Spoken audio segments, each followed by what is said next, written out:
দেশের সবচেয়ে বড় পরিষেবার ক্ষেত্র বলতে রেল পরিষেবার নাম যে সামনে আসবে সেটাই স্বাভাবিক। এদিকে রেল গেটের কারণে মাঝে মধ্যে দুর্ভোগের শিকার হচ্ছেন সাধারণ মানুষ। সেই ছবি অন্য অনেক জায়গার সাথে দেখা যায় জলপাইগুড়ি শহরেও। এখানকার 1, 3 ও 4 নম্বর ঘুমটি এলাকা যথেষ্ট গুরুত্বপূর্ণ। বিশেষত 3 নম্বর ও 4 নম্বর ঘুমটি আরও বেশি জনবহুল হয়ে থাকে। এই শহরের ভেতরে থাকা যে কোনো ঘুমটিতে রেলের একদিকের গেট খোলা থাকলেও আরেকটি গেট হঠাৎ বন্ধ হয়ে যায়। ফলে সে সময় রেলগেটের দুপারের মানুষের দুর্ভোগের সীমা চরম হয়ে ওঠে। এমনিতেই ওই রেলগেটগুলি ট্রেন আসার আগে বন্ধ করে দেওয়া হয়, যার ফলে যথেষ্ট যানজট সৃষ্টি হয়। যখন ট্রেন চলে যায় তখন রেলগেট খোলা হলে দারুণ কঠিন পরিবেশ লক্ষ্য করা যায়। এমন ছবি যেন প্রাত্যহিক ব্যাপার হয়ে উঠেছে। এর মধ্যে মাঝে মাঝে একদিকে রেলগেট উঠলেও অপর প্রান্তে রেলগেটটি কোনো যান্ত্রিক গোলযোগের কারণে আর ওপরে উঠছে না। ফলে সেই যানজট আরও বেড়ে ওঠে।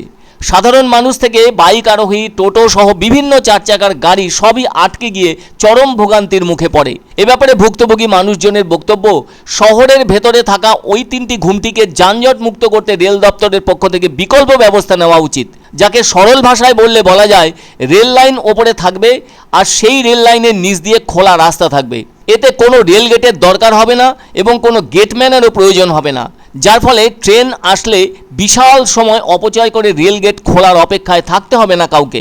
তবে এ নিয়ে বহুবার রেল দপ্তরকে চিঠি দিয়েছেন জলপাইগুড়ি নাগরিক মঞ্চের সদস্যরা, কিন্তু আজ পর্যন্ত সেই কাজের ব্যাপারে সবুজ সংকেত আসেনি, যার ফলে প্রতিদিনই মানুষকে হয়রানির মুখে পড়তে হচ্ছে। অনেক সময় অ্যাম্বুলেন্সও আটকে পড়ে রোগীসহ, তখন কারোরই কিছু করার থাকে না। যতক্ষণ না রেলগেট উঠবে ততক্ষণ ওভাবেই রেলগেটে আটকে থাকতে হবে সবাইকে। কেননা হলদিবাড়ি থেকে জলপাইগুড়ি হয়ে নিউ জলপাইগুড়ি কিংবা শিয়ালদা বা চিতপুর পর্যন্ত বেশ কয়েকটি লোকাল ট্রেন এবং এক্সপ্রেস ট্রেন চলে। এছাড়াও বাংলাদেশ ভারতের চুক্তি অনুযায়ী মিতালি এক্সপ্রেসও চলাচল করে থাকে। ফলে মাঝে মাঝেই রেলগেট বন্ধ হয়ে যায়। আর শহরের ভেতরে রেলগেট থাকায় ওই 3টি রেলগেটে ভিড় যে হবেই সেটাই স্বাভাবিক। ফলে ওই যানজট যন্ত্রণা থেকে মুক্তি পেতে চাইছেন এই শহরের মানুষ। বিশেষত 3 নম্বর ঘুমটির কথাই যদি ধরা যায় তাহলে দেখা যাচ্ছে এই রেলগেট দিয়ে হলদিবাড়ি, মেখলিগঞ্জ থেকে একাধিক সরকারি বেসরকারি বাস ছাড়াও অন্যান্য 4 চাকা 2 চাকার গাড়িও চলাচল করে থাকে। ফলে ওই রেলগেট আটকা থাকলে ভিড় হয়ে যে যানজট সৃষ্টি হবে সেটাই স্বাভাবিক, যা মানুষের যন্ত্রণারও কারণ হয়ে দাঁড়াচ্ছে। এর হাত থেকে মুক্তি চাইছেন সকলে। আর এখন তো বৈদ্যুতিক ব্যবস্থাও চালু হয়ে গিয়েছে। ফলে এমন অবস্থায় এই যানজট মুক্ত হবার ব্যাপারে রেল বিভাগকেই দায়িত্ব নিয়ে রেলগেট তুলে দিয়ে খোলা পথের ব্যবস্থা করতে হবে।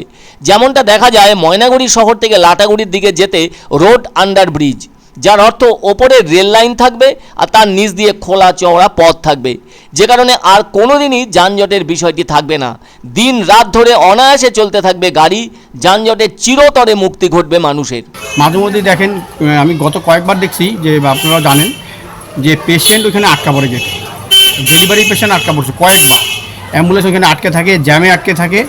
আর জ্যাম ছাড়তে ছাড়তেও প্রায় আধা ঘন্টা 20 মিনিট পার হয়ে যায়, যেটা নাকি আন্ডারপাস হলে বা উপরতি হলে ওটা কিন্তু সমস্যা থাকে। ওদের টেকনিক্যাল সমস্যা, ওটা যে মানে মোট কথা এক কারিগরি বিদ্যার সমস্যা, এটা কিন্তু ওরা যদি খুব ভালো মতো নজর দেয় এই সমস্যা থাকার কথা না।